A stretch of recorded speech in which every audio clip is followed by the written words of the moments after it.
The 7 food myths that are slowly killing us and making us sick are, first of all, counting calories to lose weight.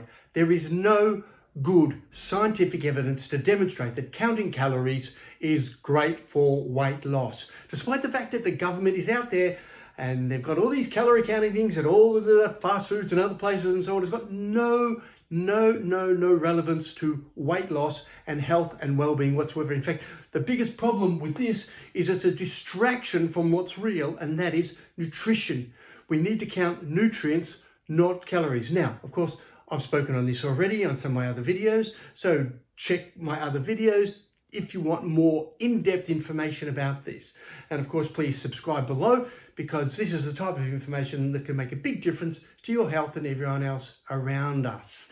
The second one is dairy is good for your bones. Now, again, another myth perpetrated by industry and government, trying to sell you a product that probably about 50 or 60 years ago it was thought, and there was a bit of evidence showing that dairy was good for bones. Well, the evidence doesn't support that anymore, and in fact it contradicts it and says probably the opposite.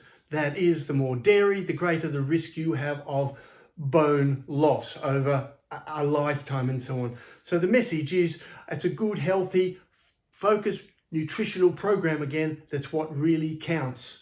The third one is grains are essential. They're not.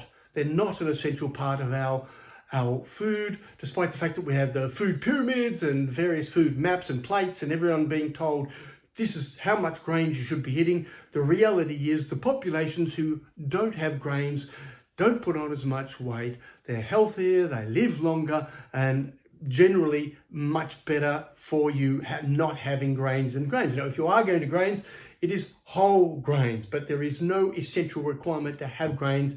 Even now, you get a lot of the nutritionists, sponsored by the grain industry, of course, still saying, oh, you got to have the grains to get the fiber. There are many ways to get the fiber. I know that's the area that I do a lot of research in.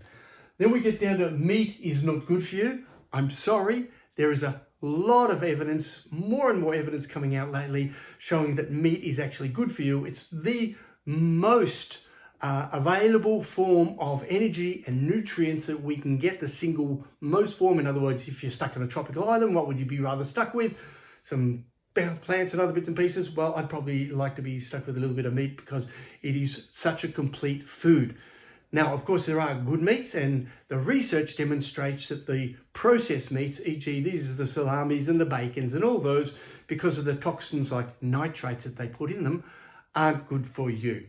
However, meat is a good source of food, and it's balanced with good nuts, seeds, herbs, spices, veggies, all of those things at the same time. So meat is a critical part, I believe. And some people are saying, but you have a vested... I don't have a vested interest. All I've been doing is researching this for the last 40 years. And these are my scientific viewpoints based on an overwhelming body of evidence now. Vegetable oils are good for you? No, absolutely not. All those processed margarines are a throwaway job. Your vegetable oils, first of all, are highly processed oils that should not be consumed as food. There is no evidence whatsoever that they have any positive benefit for your health and well-being, and literally the evidence shows quite clearly that they contribute to inflammation, oxidation as a result of all those chronic illnesses, including metabolic syndrome, the risk of Alzheimer's and so on. Get rid of the vegetable oils. These are the canolas, these are the grapeseed, the rapeseeds, and all so on. These are the ones avoid. Avoid margarines. Butter is better. And then we've got everything in moderation. I love this one.